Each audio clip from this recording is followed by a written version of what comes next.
Welcome, everybody, to Caregiving Club's Newscast. This is still season 1, but this is episode 10 of our new newscast so far this week. And we are going to be focusing on July, which is National Sandwich Generation Month, as well as National Self-Care Month. Just a real quick news note. As I'm recording this, I just wanted to let you know that in our next newscast, which will come out in just a couple weeks, there's been a flood of news from the Alzheimer's Association International Conference that is held every summer. Really great and interesting advancements in diagnostics and therapeutics and some other studies and things I want to share with you. So I'm gathering all that for the next newscast. And of course, as we went to go record this, we learned the sad news, that Captain Sully Sullenberger, who was the hero on the Miracle on the Hudson, landing that plane safely on the Hudson, has been diagnosed with Alzheimer's and joins the rank of 7 million other Americans with that disease. So very sad news. We're going to talk more about that in pop culture in the next segment as well. But let's stay focused on what we've got for you today. So as I said, it's National Sandwich Generation Month, National Self-Care Month as well. So there's a couple things in caregiver wellness news.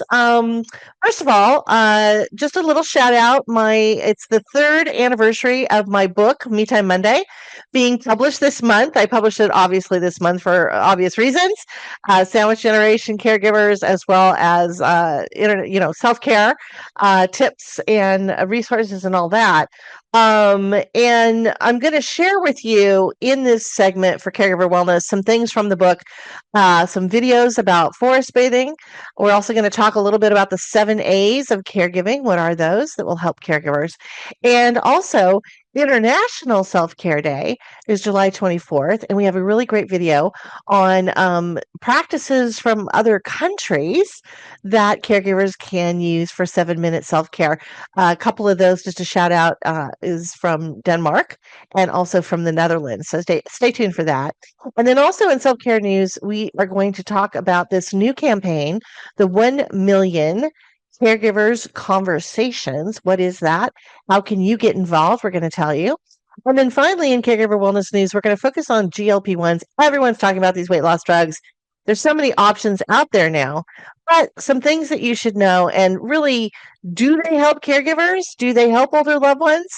We've got some comparisons on the different options that you have. We also have some risk factors, both for anybody of any age, but also some risk factors for seniors over 65 specifically. So we'll go through all that. And turning to our Well Home Design news, very fun news to share. Play-Doh is blending nature and nostalgia and bringing out a new toy for adults, mostly focused towards women. So we're going to tell you a little bit about what that's about and where this growing trend of toys for adults is going. It does have to do, by the way, with stress reduction and stress relief. And then as many of you know, I am a columnist for a professional journal for financial advisors and financial services people. And my latest column that just came out in July for Sandwich Generation Month was about the sandwich generation costs of care challenges. And I'm going to share with you a few insights from my column. We'll also have a link of that column on our newscast page under this episode. And then turning to caregiving in the workplace, interestingly enough, but not surprisingly, the seeking of legal advice, particularly from elder law attorneys who specialize in seniors and in senior programs and issues and things like that. They're very specific experts, elder law attorneys. The request from the sandwich generation to get legal advice from elder law attorneys has doubled in the last year. Wow, doubled. Not surprising, as I said, because foster care is such a huge consideration as we're looking at our own retirement and certainly how we're going to juggle all of these costs for children and ourselves and housing and parents and grandparents and all that. Also, we're going to talk a little bit about return to work policies. Fast Company, again, one of my favorite outlets, had an article on return to work. Is it good? Is it bad? And we're going to put the caregiver lens on that and talk about, is it good or is it bad for caregivers? And also going back to GLP-1s, because we can't get away from them, there was a couple news studies that came out. And the question is, do GLP-1s help people in job satisfaction and also marriage satisfaction? And do women who use the GLP-1 shots and have obviously had some weight loss, does that benefit them in the workplace? We're going to answer that question. And then finally, turning to pop culture, we've got two gentlemen who are in the political spotlight or have been in the political spotlight all the time, but now they're in the spotlight for different reasons that have to do with health, health span, longevity, which is lifespan. And we're going to talk about what are the cautionary tales that we learn from Paul Pelosi and Lindsey Graham in terms of living longer, living healthier, and all those things. So don't miss the pop culture segment. It's got really great insights for you there. So also, I just want to remind you, don't forget to subscribe to our YouTube channel, because in addition to this newscast that comes out every couple of weeks, we do podcasts, and you'll get an alert that our latest podcast has just dropped with a wonderful expert on different topics. We also do the self-care in 7 minutes videos, so you can tap into them. We do some free on-demand webinars, lots of stuff you can find on our YouTube channel. So please subscribe and help us keep it going, and we'd really appreciate it. But now let's turn to Caregiver Wellness News.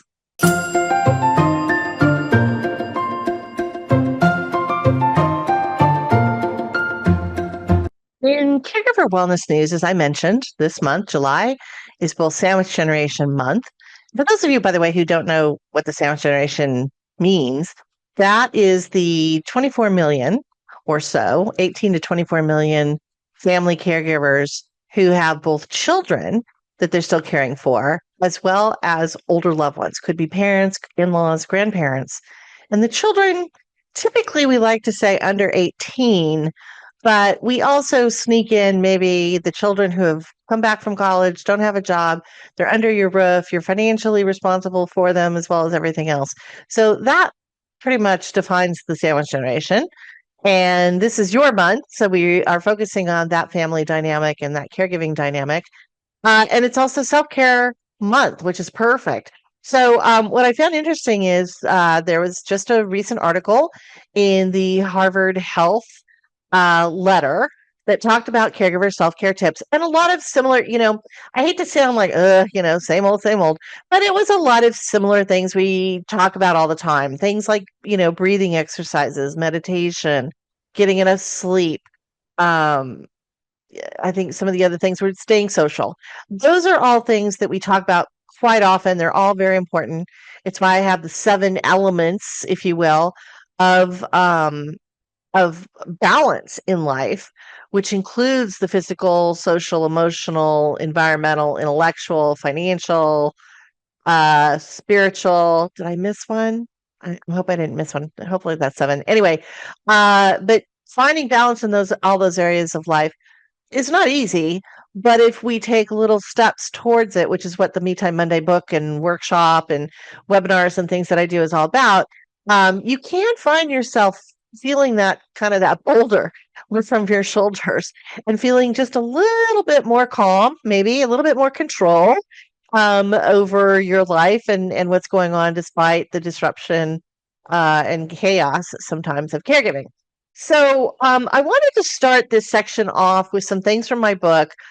First of all, National Forest Week is coming up. I think it's July 14th, but forest bathing is something I wrote about in my book. Now, a lot of people have certainly, been talking about it over the years, but it really is about immersing yourself in nature, right? It's getting back in tune with the sights and smells and touch and sounds and taste, even, if you will, the taste of the weather when you're in a beautiful nature type environment.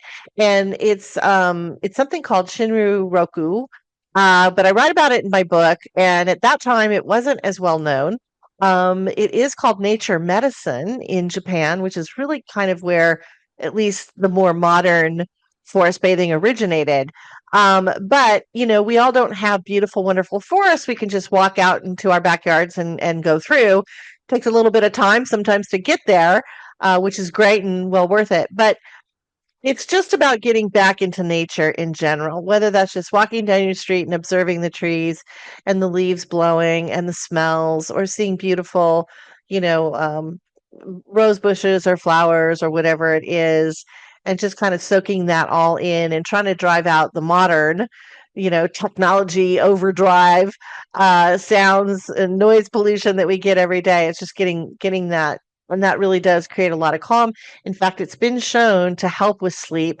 There was a study done that people who do walks in nature and immerse themselves in nature at least 3 to 4 times a week actually get about 52% better, more sleep, which we all need, right? We need that restorative sleep to stay healthy. So anyway, that's one. The next one is International Self-Care Day, as I mentioned, is July 24th. And I did a fun video for our Self-Care in 7 Minutes video series. And I think I took a look at 10 countries, many of them, by the way, mentioned in my book, like Japan and forest bathing, but something called Nixon, which Niksen, which comes from the Netherlands, which is the beautiful art of doing nothing. So I explain what that means. But Hygge, which many of you I'm sure have heard, and I've talked about it on this newscast, that comes from Denmark. That's the art of cozy calm, kind of going a little retro, doing a digital detox. And there's many others from other countries, and I think they're really great. It's just kind of like, start some ideas for you as a caregiver on what you might be able to do in 7 minutes or less. Just grab those moments when you can. Doesn't have to take a long time, but it kind of gives you back that reset a little bit. And then in the book, I mentioned in fact, I start the chapters and start the whole book with the 7 A's of caregiving. This is kind of almost like the Bill of Rights, if you will, for caregivers, since we're in July 4th. But I'll go through them quickly, but I'll also have the link to the video that I did, which goes more in depth on each one. But the 7 A's are, first of all, accept. We have to accept that, yes, life has been disrupted. We've got a new role now as a family caregiver of an older loved one. It's going to be stressful. It's going to be tough and challenging, possibly costly. And so we just have to take a deep breath and get ourselves into the mindset of, look, I could walk away from all this. I could ignore it, but I'm not going to do that, right? None of us do that. We take care of our loved ones. That's what we do. And so this is just a new phase of your life. So accept is number one.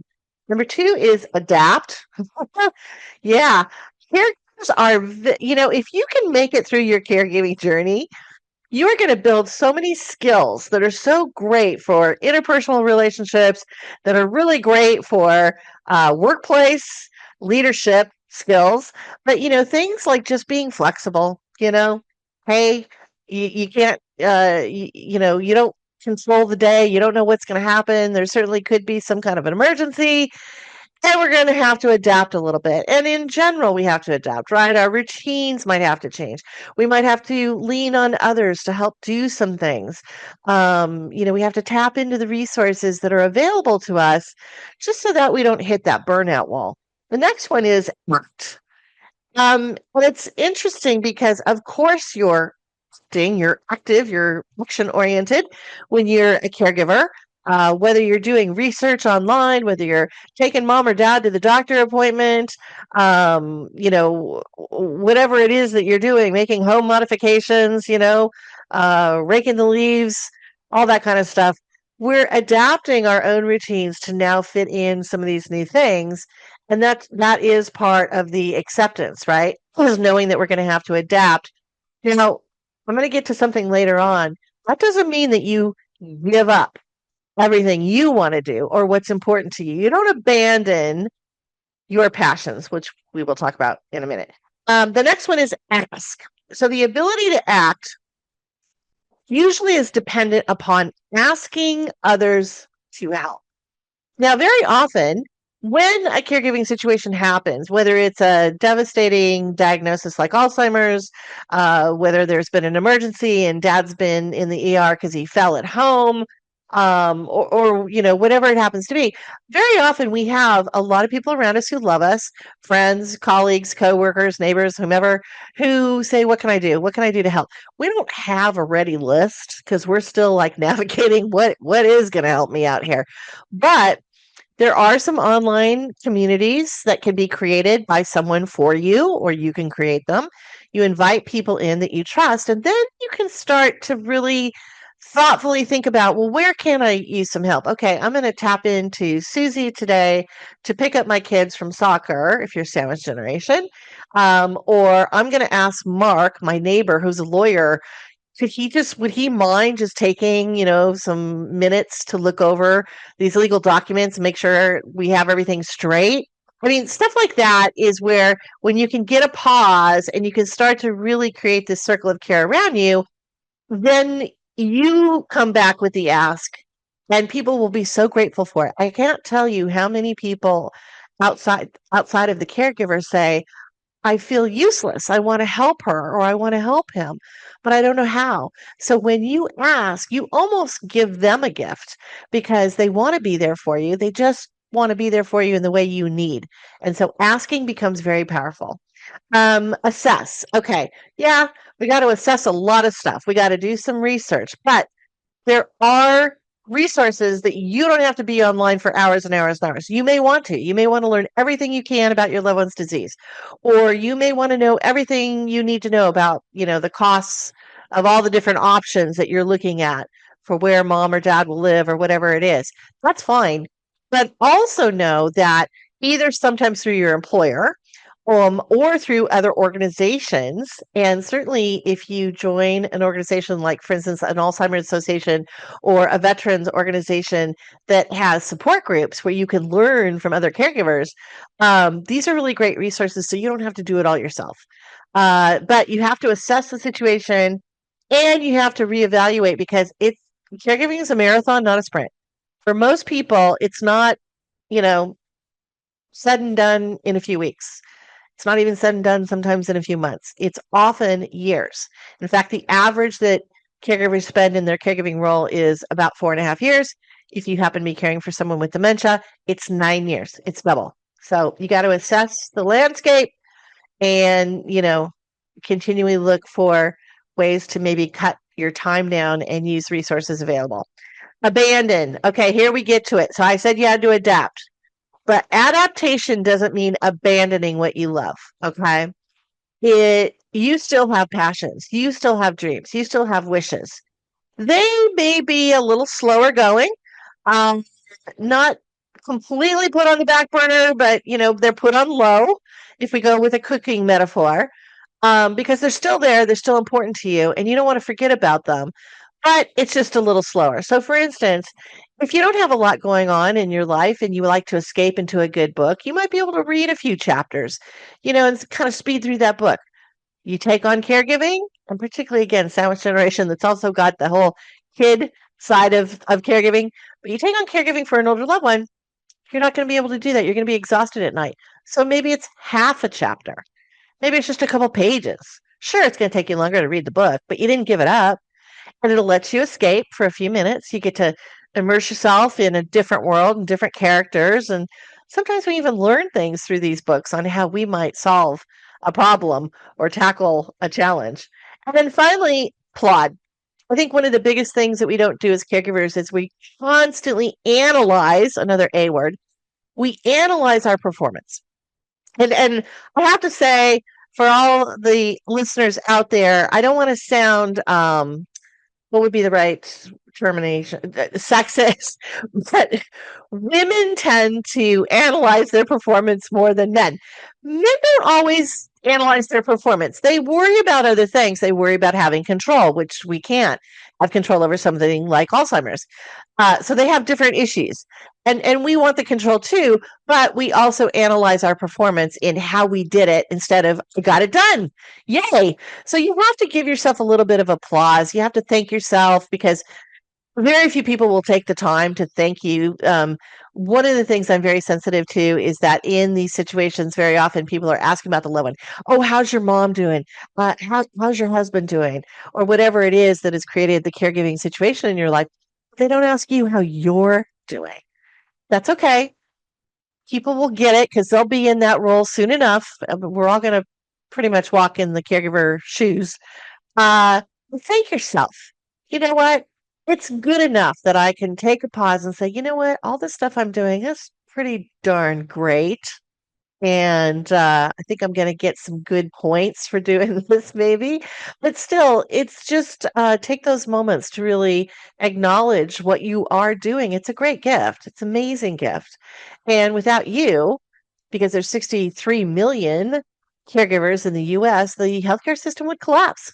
If every single family caregiver just walked off the job tomorrow and said, I've had it, I can't do it anymore, someone else is going to have to pick this up, boom. I mean, it would be like a sonic boom when you would hear the thud of what would happen to all the people who now don't have care because so much of it is delivered by a family member. So applaud yourself, thank yourself, and definitely practice self-care as part of that thanking yourself. Remember, you're worth it. You're worth 7 minutes a day to do something that just focuses on you. Now, let's turn to some other news. There was a recent announcement made by an organization, nonprofit called Caring Across Generations. And they look at not only family caregiving, but also professional caregivers. They're great advocates on Capitol Hill and with policymakers in terms of, the wages and other policies around family caregiving and all that. But they have just announced a campaign called the 1 Million Caregivers Conversations. And they're inviting caregivers to join the campaign. You sign up, and I think you can tell your story, or you can say what's really most important to you, or what you would like to most see change in policy. So it's a really great, and a few months ago, National Alliance for Caregiving, or maybe last year, they announced a similar type of effort. It's the caregiving stories. So if you go to the National Alliance for Caregiving, they're doing something similar, and they also do a lot of advocacy work on Capitol Hill that use those stories to illustrate the real world situation of family caregivers and the challenges that we face. Now, just a little quick nugget because it's kind of funny. I got an email back earlier this year, right after the first of the year, asking me if I would sell a URL that I owned called careconversations.com. When I got into this space and I created Caregiving Club, I thought, I'm going to grab some other URLs in case things change or I want to do some other things. And I've always, obviously gotten the URLs for my books, A Cast of Caregivers and Me Time Monday. Anyway, I bought careconversations.com. So I get this email from an unknown source saying, this organization would like to buy your URL. Here's what we value it as. And it's a nonprofit, so I'm happy that it wasn't. I mean, now I'm thinking, wow, what could I have made? But I accepted the offer, and I sold it to them. And that is the URL that you will use to join this 1 Million Caregiver Conversations. It is careconversations.com. So that was just kind of an interesting little tidbit. Now, let's turn to these GLP-1 shots that so many people are taking. And a lot of the research is showing there are more benefits than side effects. So that's good. There is a difference, and there's there's an article we'll have a link to that compares all the different GLP-1, whether it's the pill, whether it's the shot, the different types of GLP-1s that most people have been using for diabetes management, but it is for also, for weight loss and blood sugar management. Some do some better than others or whatever. So we'll have the link to that article. But I was wondering, is this good for caregivers? Well, here's the deal. We all know we don't have any time when you're caregiving. It's hard to get those steps in, let alone get to the gym. It's hard to do good nutrition when you're doing fast food cuisine and car cuisine, right? So yes, if you have found yourself at a point where you've gained the weight, whether it's recent because of caregiving or whether it's come on because of menopause or, other life factors, you're just not as active as you used to be, maybe, had a knee replacement or something, and so you haven't been out there and active. I think they are definitely helpful because the one thing we know is we've got to maintain our weight in a healthy way so that we don't drag it down over the next 20, 30, 40 years that we need to live, right? But there are side effects to these things. And the one thing that I will say that I want to point out that makes why I'm doing this story is not only do our caregivers looking for a quick fix, and we know that GLP-1 shots are a quick fix, or fairly quick at least, but you want to always know the side effects. And this is good as you're also being an advocate for your loved one with their doctor. They're just gonna, oh, let's just put you on this. Well, okay, let's talk about that. Are there any side effects with what dad's already taking? What are the side effects? What should we expect? Is he going to be more tired? Is he going to have nausea? What is going to happen here? You always want to ask those questions. And then you get to weigh, is what this pill or shot solving going to be better than the side effects I'm hearing? And by the way, if you listen closely to a lot of the pharmaceutical ads where they have to do this legal, and it goes by so fast you can barely hear it, but it's always like, you can stop breathing, you can die. I mean, it's always the side effects of some of these drugs. Now, it could be a very low percentage that was in the clinical trial, but you need to know the facts. So that's why I bring this up. Because I know many of you, of course, are probably on a GLP-1 shot. I've thought about it myself, still contemplating. I'm still doing my research. But anyway, but here are some other side effects that I just wanted to bring up. There was a study that was just recently done that said that people that are taking the GLP-1 shot or pill had a higher risk for anterior ischemic optic neuropathy. So this is a potentially blinding condition. Now, it doesn't mean you're going to take the shot and you're going to go blind. It just means, though, be very, very mindful of your eye health. Are things feeling weird? Are they feeling different? Are you seeing floaters, or have things changed? You want to definitely get to the eye doctor every year because they can diagnose diabetes by doing a retinal exam. As well as other diseases, by the way. Alzheimer's is another one that they can potentially diagnose. So, anyway, you just want to be careful because it can affect your eye health. Now, the other study that came out looked at, and this was a pretty good study, it was 30,000 adults over age 65 who were treated with Zepbound for obesity. So that's a very specific GLP-1, right? And some of them were being treated for diabetes too. And some, about 6,000 of those 30,000, had undergone weight loss surgery. So they kind of had a collection of people who were trying to manage weight, trying to manage diabetes, but 30,000 people over 65. Now, this is small, so it's nothing to like jump out of your seat about, but be aware that there was a more severe decline in muscle mass than in younger people taking these shots. And also an increase in malnutrition. So maybe some foods or something weren't tasting as well, and they weren't getting the right nutrients into their diet. And an increase in dehydration. And I've talked about dehydration a lot because I do so much in the world of brain health. And we know that 50% of American adults are dehydrated. And if you have 1% dehydration, not only is there a cascade of things that can happen, including headaches and backaches and, a lot of other things, but it will also lower your cognitive ability by 5%. So 1% dehydration, 5% down on being cognitively engaged. And that includes things like brain fog or not being focused or having delirium, which is very common in our older adult population. A lot of older adults also have incontinence issues, and they don't want to drink a lot of drinks and water because they don't want to have an accident.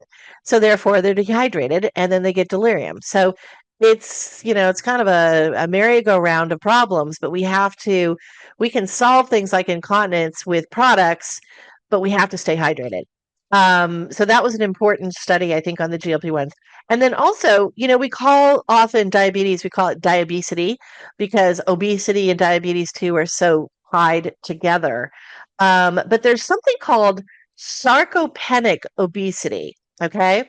Now, this is where you have low muscle mass combined with high body fat. And really, what that means is your body fat is, of course, higher. That's the obesity side. But your low muscle mass is because you're not doing weightlifting. You're not using the muscles in the way that they're expending energy and building upon themselves when you do things like lift weights or climb stairs or certain other things. And so that was an interesting study because it showed that it's not just obesity, right? And it's not just weight management when it comes to having a higher risk for diabetes too. It's also this sarcopenic obesity, having low muscle mass. So pick up the dumbbells. I know I'm a big one for finding a lot of excuses not to go to the gym or whatever. But I've got the dumbbells right in my room. They're staring me in the face. And you don't have to do a lot. Like I said, 7 minutes. You can do a few, arm curls and some other things that will help you with that muscle mass, building that up a little bit. And so anyway, that is it for our caregiver wellness news. Now we're going to turn to Well Home Design news.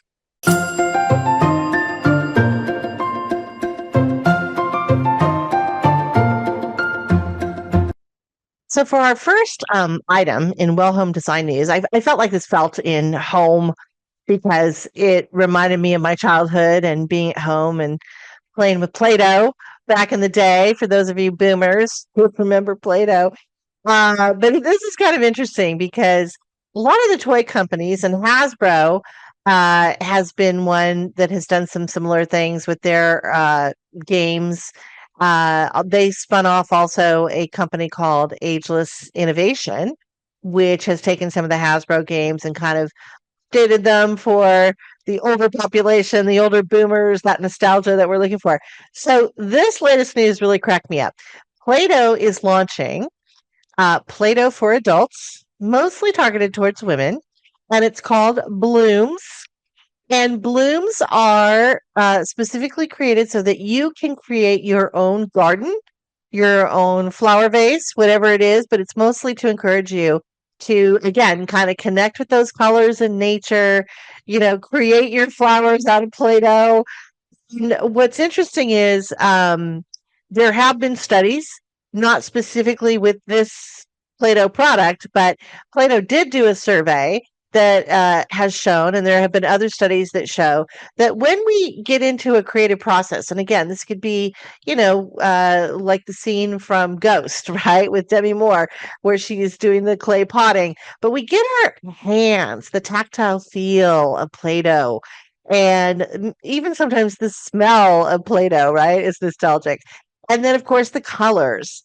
And maybe even the sounds if we have a window open and we're listening to bird song or nature sounds or something. This is another way to connect with nature in a certain way, but it's a stress reliever. And in the same way that a lot of the video game companies have found that women, particularly in the sandwich generation, are big on gaming because they find that as a stress release. They get to immerse themselves in other worlds. They get power and control over their environment, which they don't typically have in real life when you're dealing with kids and older parents who need caregiving and all that. So there is something to this, and we shouldn't laugh too hard because it is trending. And let me just tell you. So what Play-Doh and Hasbro did research. So competitive company. They did research of 10,000 people, and they found that 1 in 7 adults worldwide use creative expression like playing with Play-Doh to cope with stress. And so, there is something that is growing. The adults over 18, so that's a pretty big group. If you go 18 up to like 80, right? That's a big group. But adults over 18 account for 35% of the total toy industry growth over the last year. Wow. That's like more than a third is being driven by adults. We obviously got a lot of stress. But anyway, getting back into the nostalgia and nature and Play-Doh is kind of fun. And I thought that was a fun one to bring to you. Now, also in this kind of well home design, as many of you know, I think I've mentioned it before, I'm a columnist for a trade journal that is the Journal of Financial Services Professionals. And I write a column on financial gerontology. I do about 3 or 4 columns a year. And this one that they had me do was on the sandwich generation and how it's really changing and disrupting financial services planning and creating a lot more questions and a lot more information and education that wealth advisors and financial advisors need in order to help their clients plan effectively. And so I talked in the article about 2 areas. One is housing. And I wanted to share a couple things with you because that article is not available to the public. You have to have a subscription. Most of you probably aren't going to run out and get a subscription to a financial services journal. I will have a PDF, though, on my website. But here's what the article or what my research found is that, as we all know, the median age for first-time homebuyers has increased. Used to be a decade, 20 years ago, it used to be about 30 years old. Now it's 40. Now, the reason for that is home prices have skyrocketed. It takes 3 times longer to save for the down payment for a home. So that's driving the age up. But what we don't realize is that if you purchased a home at 30, you have a 22.5% higher net worth, about $119,000 at age 50 compared to buying at age 40. So again, what that means is wealth accumulation is typically in real estate. If you can afford to buy, do it because usually the value of the homes do increase. I mean, we've had some swings, of course, in the real estate market, but for the most part, they do go up. And so it's going to be a real asset. And you're going to build on that equity in that home so that when you're older, you can now tap into it, um, sell it and have a whole lot of money to go buy into an active senior community or whatever it is. But home buying is one of the steps in the pathway to having more wealth as we age. So it's really kind of important for younger people to be educated about this. And then how do we help? How do we help younger people under 40 become first-time home buyers? That's a bigger question. And those are things that I think, a lot of experts beyond me are looking at. The other thing that I wrote in the article was how family planning is really changing. And sandwich generation is making those changes happen. Let me explain what that means. So Generation Z, Gen Z, which is defined as people born between 1997 and 2012, they are delaying having children, and it's making more and more of them then going to be part of the sandwich generation later in life. So let me explain that. Sandwich generation is a term that defines, as I said, people who have kids as well as older parents or grandparents they're caring for. The longer that you wait to start your family, to get married, start your family, well, your parents are aging through all these years that you're waiting, right? Now, in the past, it used to be that you got married in your 20s or your early 30s, and mom and dad were probably around the same age when they had you. So they're in their 50s or 60s. They're still pretty active, even though they're older. And so they can step right in to the grandparenting role and, take the kids for a weekend or join you on the cruise or, whatever it is. Well, if you delay that family planning, let's say, and you don't have your kids until your late 30s or even early mid 40s, which is certainly possible because of all the great science and medical breakthroughs that we have, your parents are now pushing into their 70s or beyond. And this is when a lot of chronic illness crops up. This is when they start having issues. So not only are they not going to be there to help you and give you a break, but now as a sandwich generation member, you're taking their care on too. So it's just, again, we need to have these conversations. It's not to say one way that you choose is right or wrong. I'm not saying you got to get married early, get those kids out of the way. No, you have to thoughtfully think about the family dynamic and what you have going on and how that's going to play out. Also, for couples who are older, very often they're going to incur more costs, not just because now they're moving into sandwich generation and their finance half of sandwich generation caregivers are financially supporting children and parents or in-laws, but you also might incur the financial cost of infertility treatments because it gets harder as we get older. We like to think that we can just pump those kids out at any age, but it's just not true. Sometimes we need a lot of help. So it can become a big, huge expense. So that was the essence of my article. I'll have it, as I said, as a PDF link. You can read more of the details, but I do think it's interesting because it's changing the conversations that we have as families, understanding how we're going to be impacted literally by longevity, right? By people living longer and the caregiving coming more on the mid to end part of life rather than earlier in life. As we think about, I've talked about how we're going to have more parents to care for than children because we're crossing that Rubicon where people are living longer and we're not having enough kids. And, you know, we know policymakers are, frantic over this because what is going to happen when we hit that wall where we don't have enough family caregivers to take care of older loved ones. So that's a big dilemma that a lot of people are looking for answers to and building some solutions around as we talk. But that's it for Well Home Design. Now we're going to go and take a look at the workplace and caregiving employees.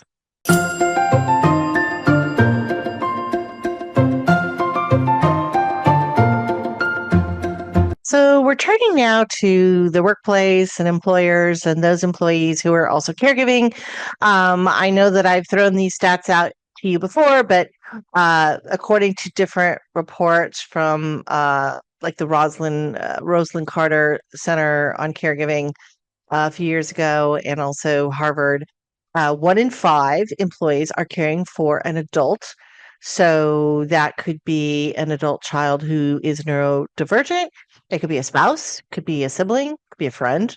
And most importantly, it usually is a parent, an in-law, or a grandparent. Now, if you add children into that mix, then 1 in 3 employees are caregivers of children. And so then we start to see the sandwich generation. They're a component of that, right? Caring for both generations at the same time and juggling work, which is pretty amazing.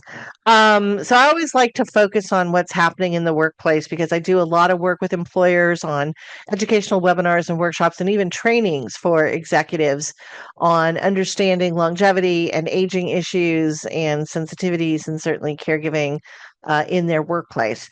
But let me tell you what's going on. So we got this new study, which is really interesting. And what it said is that over the last 4 years, mostly driven by the sandwich generation employees, and just sandwich generation in general, I should say, the elder care or legal advice requests that are coming into elder care attorneys, to maybe legal service benefits that are offered through employers, or just in general, people just reaching out, has more than doubled in the last 4 years because of the sandwich generation caring for their older parents and in-laws. They need advice, and they know that attorneys really can help drive costs too. Now they can drive costs up because you got to pay for them. But what I meant is they can help save you cost as well. So you can look at it that way. But when I wrote my first book, I remember doing an interview with an elder law attorney, and he said, "Sherri, most families come to me about 5 years too late.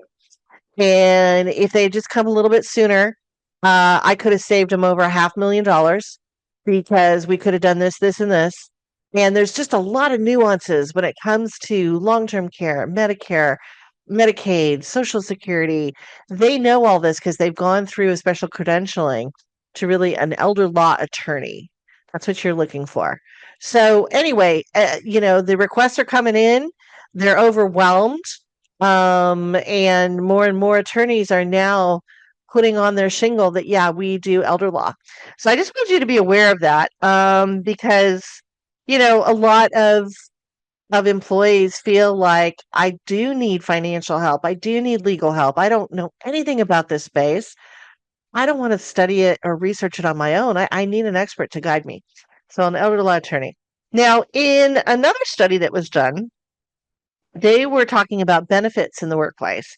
And I just wanted to read you this. Only 37% felt confident that their current benefits meet their elder care needs. So, in other words, they don't feel, the majority don't feel that they have enough um, services, benefits to tap into to help with those older loved ones. What could that be? Well, it could be something like paid family leave. It could be things like HSA accounts. So certain employers will make eligible certain medical equipment, as well as other wellness type, equipment or needs or products for older adults that can go under that HSA, that health savings account. You can use it for that. Just getting advice on, care management. Where do I look? What do I need to know? If those benefits aren't available, then the employee is just on their own. And that's where, we talk a lot about lost productivity and not being focused and presenteeism at work, which are all negatives that don't have to really be there. And we talked about that, I think, in the last newscast. And I know I've written a lot of articles about this. But anyways, 37% said they don't feel like the current benefits are really covering those senior care needs. Uh, Also, current voluntary benefits cover employers' parents only 37% of the time, and parents in law only 27% of the time. So, in other words, using your benefits to help for children is probably at almost maybe 100%, but it's high. But using it for your parents or for your in-laws is lower, 37% and 24%. And then in 17% of employers, parent coverage, senior care coverage, has been explicitly requested by employees but is not currently offered. 17%. Okay. So we're seeing some shifts in the workplace. I mean, what was interesting, the reason why I talked a lot about GLP-1s is because the HR benefits people are looking at GLP-1s. Like, should we cover that? Should that be a covered benefit? Does that help? I want to apply it with a caregiving lens. And I could say, yeah, potentially that can help caregivers, that can help relieve some of the burden that they have, that they're gaining weight or that they're not, that things aren't nutritious, and healthy for them because of the weight gain and the stress over caregiving. But at the same time, there are other things they need too. Usually, care management, I find, is one of the top ones because we just don't know what we don't know. We need somebody to guide us. And rather than get online for 5, 6, 11 hours, you want to just call someone and say, here's my situation. What do I need to think about? And by the way, having access to something like that over the course of your caregiving journey, which, as we said, is typically years, not just months, and things change with your loved one as you're on this journey. Needs can escalate. Having someone you can call and just ask the questions of, and they're experts, and they can give you local resources, which is what you need. You don't need really a lot of the national resources. You need the local resources. You need to know what's good in my mom's hometown in Florida, and I'm living in Arizona. So that's where that care navigation from caregivers can really be helpful. Now, also in the workplace, there's this whole trend about it's been going on since the pandemic, quote unquote, ended in 2023. And it's a return to work policy, right? Many of us have a little bit of flexibility. Maybe our employer has said, well, you need to come back for 3 days a week and then you can work from home 2 days.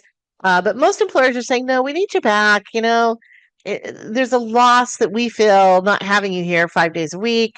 Not to mention, if you're paying for building rental space and electricity and air conditioning, all that stuff, people aren't coming to work, as much. You start to question, like, do we need to really be here? But Fast Company, one of the workplace magazines, I guess, that I turn to a lot, they had an article about returning to work. And they said, look, there's upsides and there's downsides, right?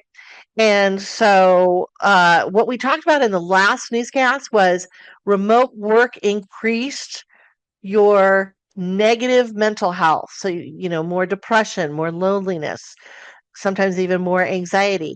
So remote work has got upsides and downsides as well. And I know remote work is a great thing for caregivers because it gives you that flexibility. You could be closer to home.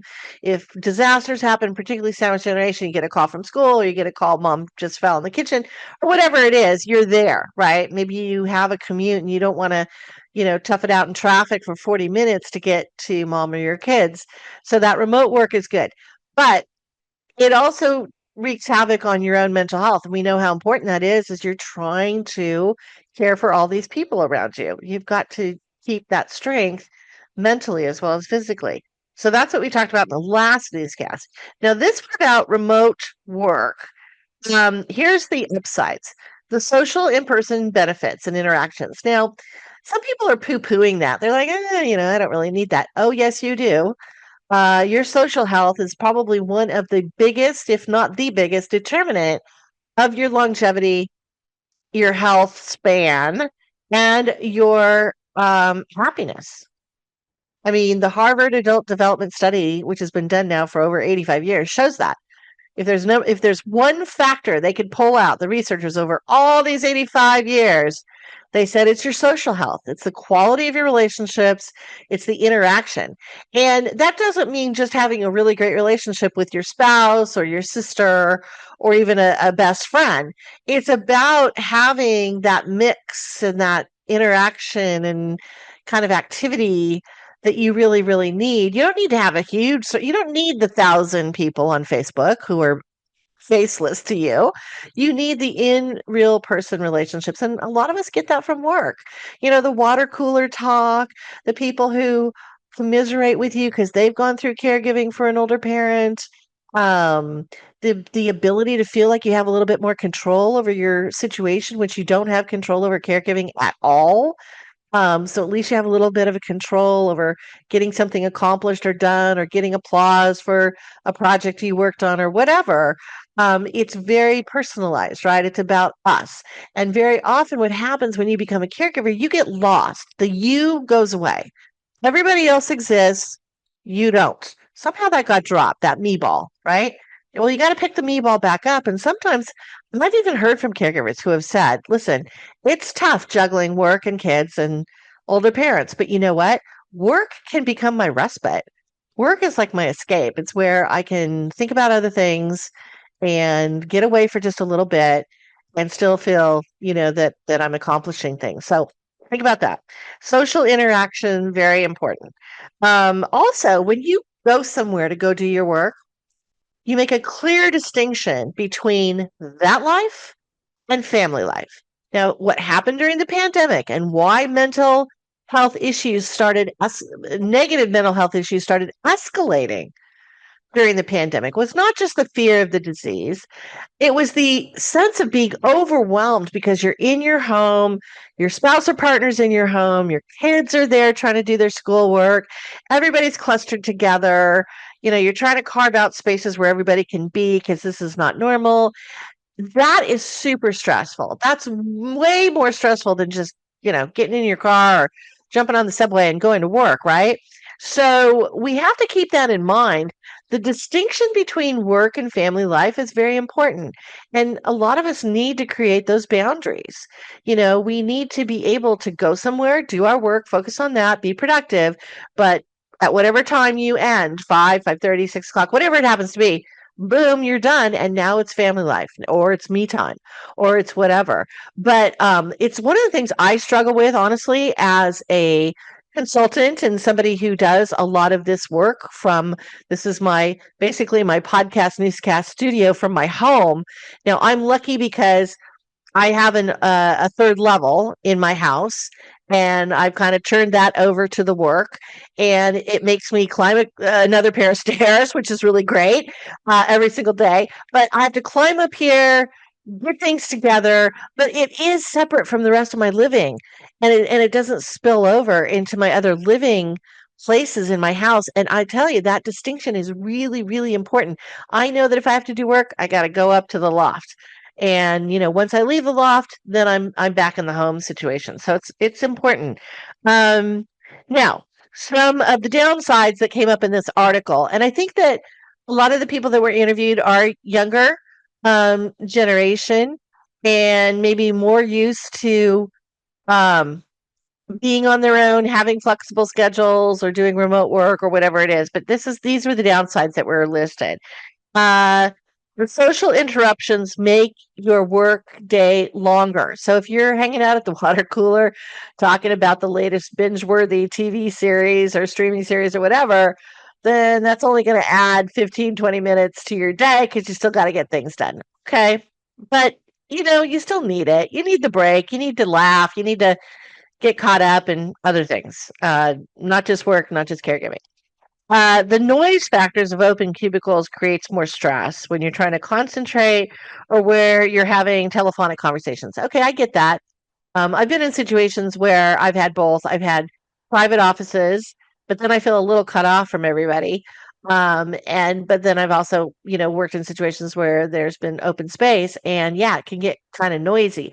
And I think it's important for employers to recognize the type of work. Again, not one size fits all for everybody. Are there certain workers that need to be on the phone, so they need more quiet spaces individually? Are there places where employees can go if they need to make a more personal phone call and don't want the distraction of other people talking about things or standing over their cubicle or whatever it is? Um, the background noise can be a drain on your cognitive abilities, and it makes concentrating more difficult. So there has been some research on that. So again, as supervisors, as people who are designing the layout of offices, really think thoughtfully about what each team and team member does and where they're going to fit best. Um, and then basically, the other upsides that I forgot to mention, look, there is a real value in showing up. Okay. If you want to be successful in life, in relationships, in your job, whatever it is, you have to show up. You can't call it in. You can't text it in. This is something that's really affecting our younger generation who have only been on digital tools. They don't know how to connect personally. And it's really, really critical because one of the things that we do when we show up is we are in real life, across from the person. We're getting that oxytocin release, which is one of the 4 happiness hormones I talk about in my book. Oxytocin is our trust, love, and bonding hormone. We need that at work. We need that with our relationships, work relationships, as well as, personal relationships. So you need to show up. And you don't show up if you're staying at home in your jammies and you don't want to even go out. You're just going to start to kind of wither away, to be honest. And that goes back to our ancient beginnings. We were part of a tribe. If you got kicked out of the tribe, or you fell asleep and the tribe moved on without you, you're not going to survive. You're out for the count. So showing up. The other one is putting on your game face, putting on your suit. Now, there's a great book that was written by a military general. I think it was an army general, and it was called Make Your Bed.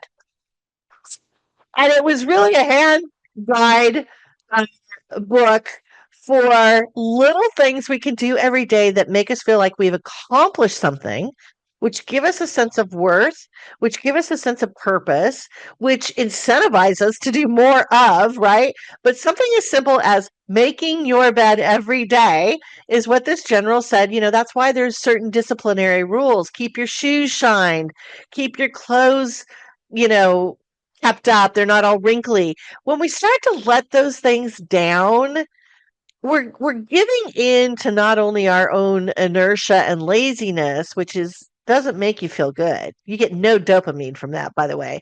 No reward hormone, happiness hormone at all. But you start to feel bad about yourself. You know that you're letting yourself down, right? But when you got to get it together, I can tell you this again, personally. I'm a pretty productive person. And sometimes I feel like, oh, I'm going to get a lot done. I'm not going to put on makeup today. I'm going to, I'm going to be in the sweats and I'm just going to dig in or whatever. But yeah, I can kind of get through it. But day after day after day of that, no. And thankfully, I don't do that because I have meetings or I have to do things like a newscast or a podcast where I got to get it together. I have to brush my hair. I have to put on some makeup. I have to look fairly nice, and that gives you that sense of who you are. It makes you feel better. So I'm saying all this because these are things we do when we go to work, but when we work from home, we give it up and we start to slip down that slippery slope of not feeling good. And then finally, collaboration. It is really tough. I mean, I know the younger generation loves Slack and they think that's collaboration. No, not really. It's a great communication tool for certain projects and status and all that. But the reality is, collaboration again is teamwork. It's in person, it's showing up, it's being side by side with the people that you're digging in on and you're getting this project done or whatever. That sense of belonging is really important. When we think about caregiving and the psychology of caregiving is very often sometimes wrapped around loss, because when we become a caregiver, whether it's a sick spouse or whether it's an older parent, we know we're probably going to lose them. It starts the grieving process. It starts the five, now six stages of grief. And this can really play on our psychological and mental health.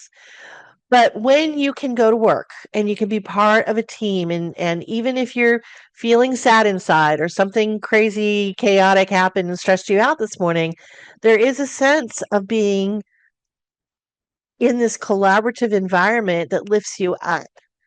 And it's not saying that's the only thing that will help you. There are certainly other tools and things that I talk about in my book. The spiritual side, I think, of caregiving is so important and so powerful. But think about the collaboration that you get that you don't get at home. Okay.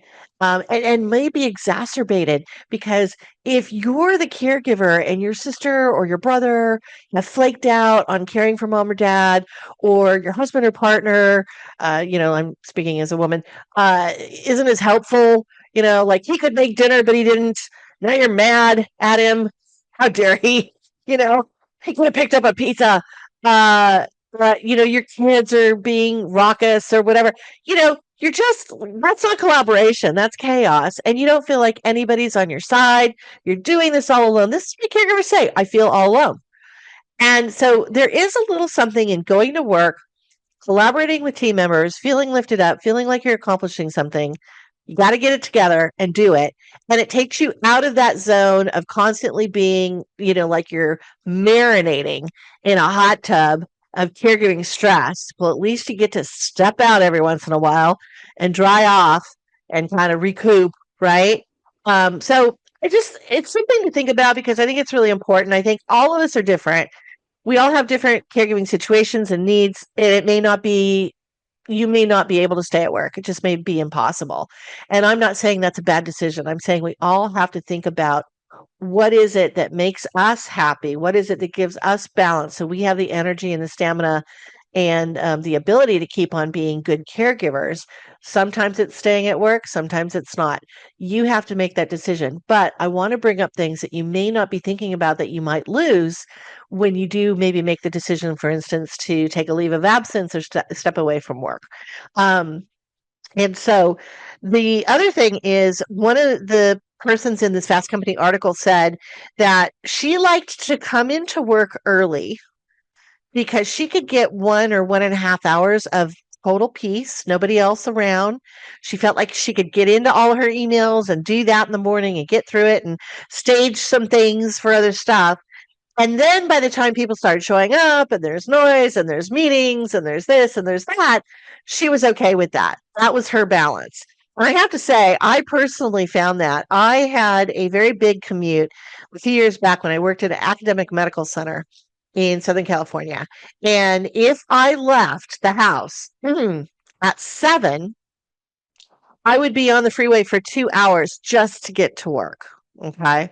And then if I left work at 5 or 5:30, that would be another 2-hour commute to get home. So I did become an alcoholic. Oh my gosh. No, I didn't. I'm sorry. I'm not an alcoholic.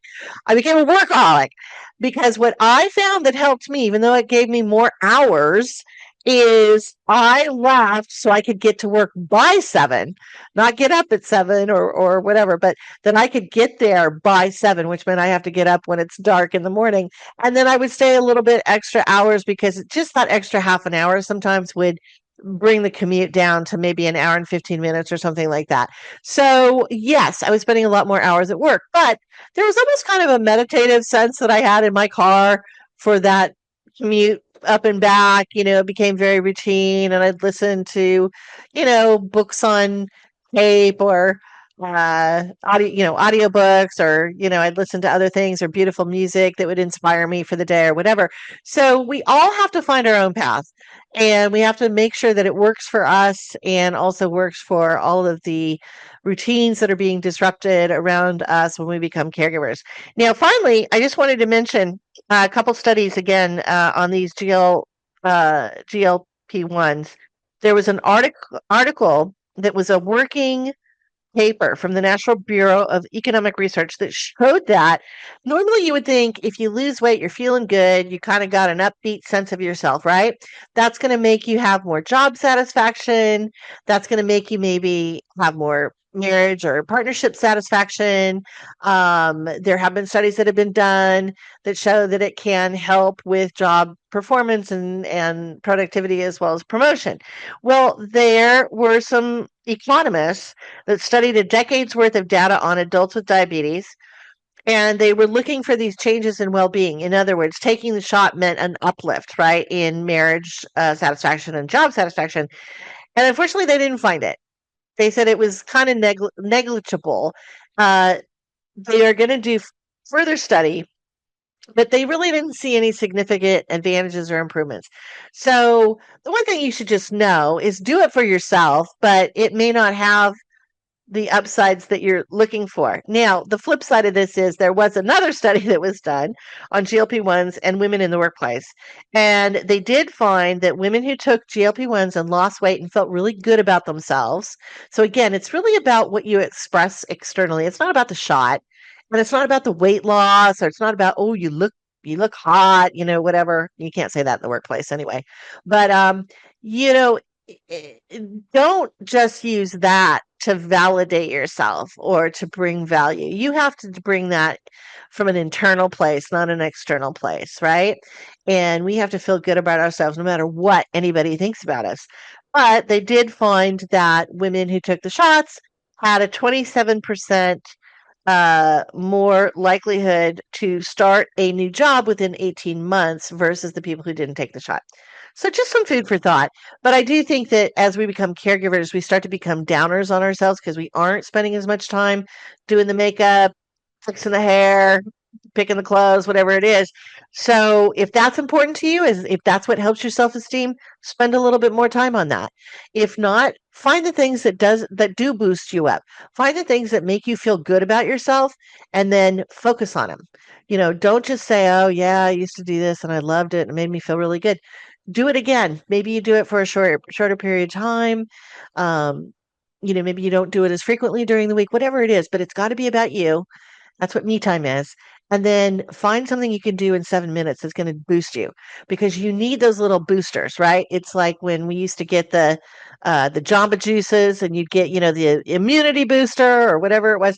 You need the boosters throughout the week to keep going and to have that self-satisfaction about what's going on with ourselves. So with that, we're going to turn to our pop culture segment.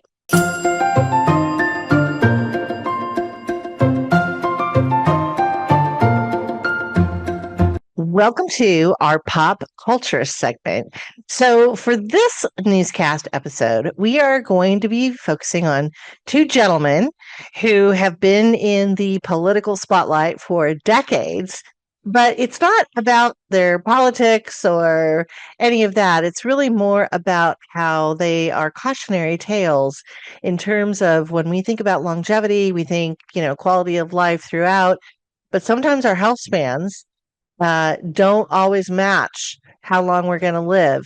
And there are certain red flags and warnings and things that we need to be thinking about as family caregivers as we watch our older loved ones progress. So let's dive into this. The first gentleman is Paul Pelosi. Now, he is not a politician himself. He's a businessman, but he has been married to Nancy Pelosi, who was the former Speaker of the House for decades. I can't remember how many years, but it's many, many, many, many, many years because he's 86 years old. Now, his cautionary tale is around senior driving.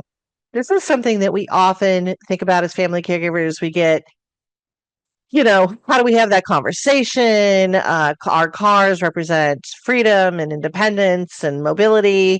We can't take that away from a loved one, but at the same time, are they safe driving? So here's what happened to Paul. And this is just over the last 4 years. In 2022, he had two mishaps in his car. One was a DUI, so driving under the influence, and with an injury. And then he also had a collision in Napa County with his car that same year. So just a few months apart, he had two kind of major car safety situations going on. He was sentenced to 3 years probation and other things. Okay, so the probation, I don't think the probation is up because if it was August 2022, no, it is up. It would have been 2025. Okay, so he's in the clear, right? He's done the probationary period. Well, guess what? This month, right around July 4th, he sustained damage in his car again in Northern California. And a witness told authorities that after crashing into the parked car, the driver, meaning Pelosi, briefly stopped, then drove away.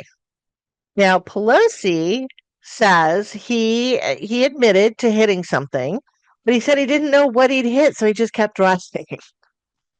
Probably not the best answer to tell the police officers that have found you. They didn't even pull him over. He pulled himself over. The car wouldn't work. The car was totally totaled. And it said he drove until his car became disabled. He's no longer able to continue driving. So he just pulled over the road and kind of sat there, and then the police showed up and all that. I shouldn't laugh because it isn't funny. It's something that happens on a daily basis with a lot of our older adults. Now, this is not to tarnish people who are older. It really isn't about age. It's about ability. You could be 100 years old and be a great driver. But we all know that as we get older, our eyesight starts to go, our hearing starts to go, our ability to turn our neck to look for other cars and other lanes becomes stiffer. We may have arthritis or osteoporosis, which makes it really tough. You're kind of uncomfortable sitting in, the car. All of, you can't reach the brakes as well. Maybe we lose about a half an inch every decade after 40. So all of these things come into play. And yet, none of us think about, well, is there something I could do that would improve my driving situation and help me out so I could stay on the road a little bit longer? So the statistics from the National Highway Traffic Association, Safety Traffic Association, I may have bungled that. Men outlive their driving ability by 6 years. So they're on the road 6 years longer than they should be. And women by 11 years. But here's the thing. They're on the road longer than they should be, but part of that is because they haven't gone back and done an assessment. Now, I do a webinar for my employer clients, for their employees, and it's all about senior driving. And we go through some of these horrific, kind of accidents and statistics and stuff. But we talk about age versus ability. And also that there's kind of 3 gears you need to think about. The first gear is you need to assess your loved one's ability. And the way to do that is there's several programs. There's something called CarFit, which you can call up the Auto Club of America, and they do these events, and they'll do have you drive on this little obstacle course they set up in the parking lot. And then they will assess you on 15 different points. And sometimes they'll say, yeah, the brake pedal's too far away. Your mirrors aren't adjusted right. We need to make the wheel lower because, certain things have happened to you. And just those few adjustments might help. They also might say to you, you really need to get an update on your prescription eyeglasses. I mean, it's pretty bad. Or, you don't have your hearing aids in. Another bad thing, right? So we have to first take that step. because this is going to validate why your loved one is struggling and ways that they can have control over staying in their car. The other thing that you can do is you can get a professional assessor through your doctor. They can, or your loved one's doctor can prescribe it. It's like a rehabilitation specialist, but it's somebody who's an occupational therapist or a gerontologist like me. And they drive with the person in the car and they assess how well they're doing, where they're not flexible anymore, like I said, or things aren't adjusted right, or they're just struggling with response times and things like that. So then you can get something official. It's not, Mom, give me the keys. It's okay. Officially, your driving is a little scary, and this is what the professionals are saying. Now, what do you do if it's pretty bad? Well, now we have to start talking about what are the alternatives. For a lot of people, again, their car is their independence. You live in Southern California or California in general, car culture. We don't have any good train or subway, so it's all been in our cars our whole lives. So giving that up is pretty, um, it's fearful. It's very fearful for older adults. And so as we think about it, what can we do? Is it a rideshare alternative? Or is it having somebody else drive? Now, a lot of older adults will sometimes do driving retirement on their own. They'll say, you know what, I just shouldn't be driving anymore. But they usually don't like to hear that from their adult child. They'll take it from a spouse or a doctor. But if you were to say that to your mom or dad, they'd probably really shut you down. So it's tough to have these conversations. That's why having the assessments done first are very helpful, because you can't really argue with numbers and data, right? Maybe it's having somebody else drive them. Now, a lot of older adults will say, well, I don't drive at night, which is probably fine. Dusk, I would include dusk, by the way, with nighttime driving. Dusk is the hardest for all of us because it's when our eyesight is the worst, because we don't have contrast between streets and curbs and other cars and things like that. It's very hard to see. Now, yellow glasses have been proven to help. So sometimes that can be an alternative, particularly if they are night driving or they're just having trouble with, low vision or lighting. There's the ride share, there's having somebody else drive them, whatever. But a lot of the accidents that we do see with older adults, they do occur in their own community. I mean, I don't know how far Paul Pelosi lives from some of these places, but it's probably not far. He wasn't driving great distances and then having these accidents. These are right in your own backyard. So anyway, it's something to think about, and there are also a lot of things that you can buy that are assistive, things that help people get in and out of their seat. My friend who has MS totally got a thorough overhaul on her car so that she can't use her feet anymore because they pretty much don't work for her. So she had it everything retrofitted onto the wheel of her car so that she can brake, she can turn, she can go faster, whatever it is, all based off of the wheel where her hands are working. So that's helped her drive many years beyond what she thought she might be able to, which is great. So there are a lot of options out there. And again, I do a webinar on it, but you can seek some of these resources and see what's out there to help your older loved one. Now, the next person in our spotlight politically is, of course, Lindsey Graham. He has been a senator for decades, since the 80s, I think. And he just had this like sudden aortic dissection. Now we know, but it was a sudden, boom. People thought maybe a heart attack or something, and he was only 71. Now, I say that because it's not too far away from how old I am. So I'm thinking, good grief. And, we do think of 71 now being a little bit younger for somebody to just kind of fall over and keel over. But the reality is it's arteriosclerotic, I think I said that right, cardiovascular disease. Okay. So that's what an aortic dissection is. And you can have a stroke, you can have aortic valve damage, you can have a heart attack, you can have heart failure, you can have kidney damage, et cetera, and of course death, which unfortunately was what happened to Senator Graham. And it was very sudden. He actually was on a phone call with the president like at 7:30 and may have not been feeling good and was, kind of sucking it up while he was on that phone call because he said he had some chest pains. But then about a half an hour after that is when things started to degrade. And apparently he did collapse and they called 911. But even within just the few hours that they arrived within minutes, of course, and did CPR, but he was already gone. It was that sudden. And there's widowmaker heart attacks, which are family genetics. So this is where I'm headed to in terms of this story.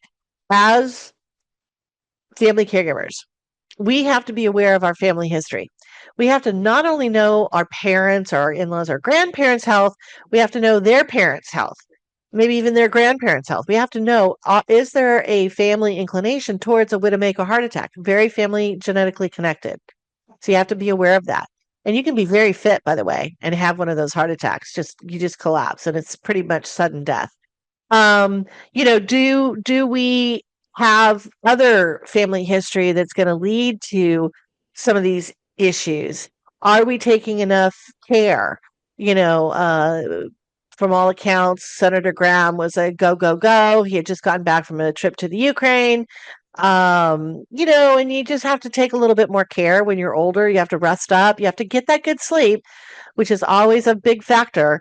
But it's a cautionary tale because we don't expect a 71-year-old to fall over dead. None of us do.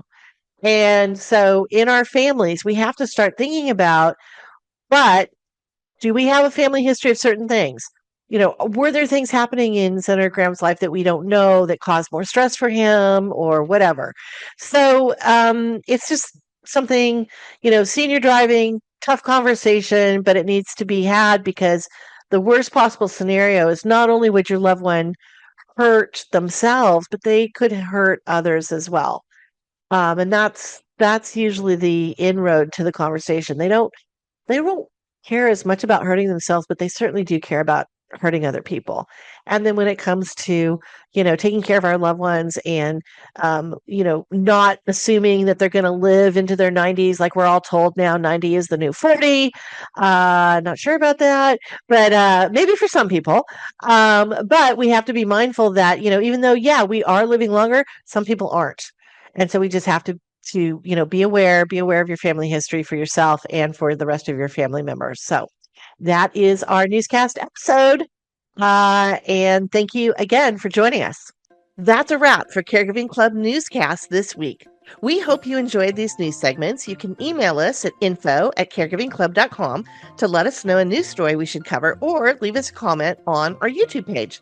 And don't forget to subscribe to our Caregiving Club YouTube channel to get all the caregiving news every other week, as well as our other content, our Me Time Monday Self-Care in 7 Minutes weekly videos, and our Caregiving Club On Air podcasts, which are available on our Caregiving Club YouTube channel, as well as Apple, Amazon, Spotify, SiriusXM, iHeartRadio, and other podcast listening channels. Find out more about Sherri and Caregiving Club at caregivingclub.com. Take care and stay well.